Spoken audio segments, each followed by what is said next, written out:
السلام علیکم ناظرین، میں ہوں آپ کا بھائی یاسر اعظم. آپ دیکھ رہے ہیں KPK نیوز. معزز ناظرین، اس وقت ہم آپ کو ایک بڑی خبر سے آگاہ کر رہے ہیں. گزشتہ 4 روز پہلے چھکدرا ادنزے کے بلند و بالا پہاڑوں میں آگ لگنے کا ایک واقعہ پیش آیا تھا، جو آج 5 روز بھی وہ آگ جو ہے وہ بجھا نہ سکا. تفصیلات کے مطابق ابھی تک 70 ایکڑ سے زائد زمین جو ہے، جنگل جو ہے وہ جل کر راکھ ہو چکا ہے، اور مزید بھی شدید نقصان کا اندیشہ ہے. اس حوالے سے مزید جانتے ہیں ہمارے ساتھ لائن پر موجود ترجمان ریسکیو 1122 درلوئر عبدالرحمان صاحب. عبدالرحمان صاحب، یہ بتائیے گا کہ یہ آگ کب لگی تھی اور ابھی تک کتنا نقصان ہوا ہے، اور آپریشن میں کون کون حصہ لے رہے ہیں؟ جی یاسر بھائی، بہت شکریہ. اس آگ کا آج چوتھا روز ہے.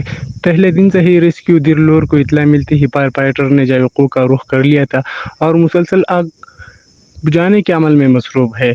ریسکیو 1122 درلور کے ساتھ ریسکیو 1122 سوات اور ملاکنڈ کی ٹیموں نے بھی آپریشن میں حصہ لیا، مگر شدید گرمی اور تیز ہواؤں کی وجہ سے آگ مزید پھیل رہا ہے. عبدالرحمان صاحب، یہ بھی بتائیے گا کہ آپریشن کے دوران کون کون سی مشکلات کا سامنا کرنا پڑتا ہے؟ آگ جو ہے نا، یہ پہاڑی سلسلوں پر پھیلی ہوئی ہے.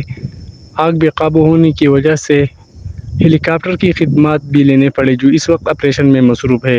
اس طرح ریسکیو 1122 ملاکنڈ اور سوات ریسکیو ٹیموں کے ساتھ ساتھ ضلع انتظامیہ، Pak army, police, levies, civil defence, Al-Khidmat بشمول علاقے کے لوگ آگ بجھانے کے عمل میں مصروف ہے، مگر شدید گرمی اور دشوار راستوں کی وجہ سے آپریشن میں مشکلات کا سامنا کرنا پڑتا ہے. جی بہت شکریہ عبدالرحمان، تفصیلات دینے کے لیے. آپ سے وقتاً فوقتاً تفصیلات لیتے رہیں گے.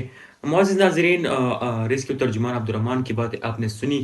ان کے تفصیلات کے مطابق ان کا کہنا تھا کہ آج 5 روز بھی اس آپریشن میں آگ بجھانے کے عمل میں ریسکیو 1122 درلوئر، ملاکنڈ اور سوات کے ساتھ ساتھ یہاں کے civil defence, police, army, levies اور مقامی افراد جو ہے وہ آگ بجھانے میں مصروف ہے.